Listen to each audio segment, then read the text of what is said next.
Ôi, ta khăn sang vì tiền này không?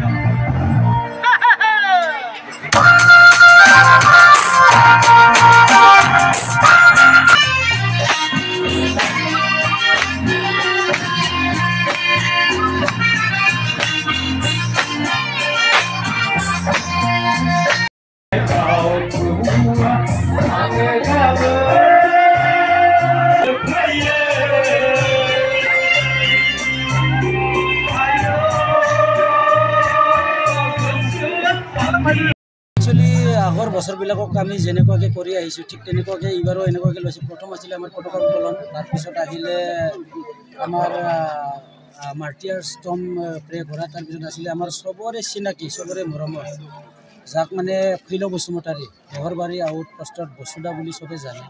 তেখেতক আমি শ্ৰদ্ধাঞ্জলি জ্ঞাপন কৰিলোঁ। তেখেতৰ আত্মাই য'তে নাথাকক শান্তিৰে থাকক বুলি তাৰ লগতে আমি বাথৌ আৰজ এটা লৈ ল'লোঁ। তাৰপিছত আহি পেলাই আমাৰ মঞ্চ মুকলি হ'ল। তাৰপিছত আমাৰ প্ৰগ্ৰামটো বৰ্তমান চলি আছে আৰু এনেকুৱাকৈ চলি থাকিব। তাৰ লগতে আমি ভাবোঁ কি প্ৰত্যেক বছৰে আমি 4 বছৰে যেতিয়া ভৰি দিলোঁ, আগন্তুক দিনবিলাকতো এনেকুৱাকৈ চলাই লৈ যাব পাৰিম।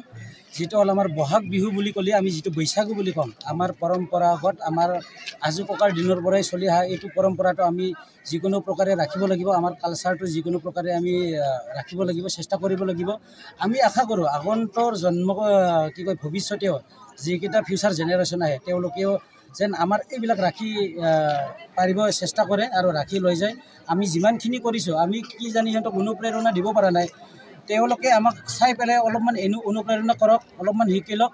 আগন্তুক দিনবিলাকক আমিও এটা সময়ত ৰিটায়াৰ ল'ম, তেওঁলোকেও ভালকৈ চলাই লৈ যাওক। আৰু বৰ্তমান ভাবিছোঁ আমি যিমানখিনি কৰি আছোঁ চবেই এনজয় কৰিছে, কোনো কাৰো মুখত দুখ নাই, চবৰ মুখত সুখীৰ বিৰিঙনি এটা দেখা পাইছোঁ, শান্তিৰে চলি গৈছে। এইটোৱে কামনা কৰিছোঁ। আৰু এইটো বহাগ বিহুৰ লগতে সমূহ অসমবাসী ৰাইজলৈ সমূহ অসমবাসীকে এটা ভগৱানৰ ওপৰত কৃপা কৰোঁ, চবকে শান্তিকে ৰাখক, চবকে প্ৰেৰণা দিয়ক, আগন্তুক দিনবিলাকো ভালকৈ চলাই যাওক।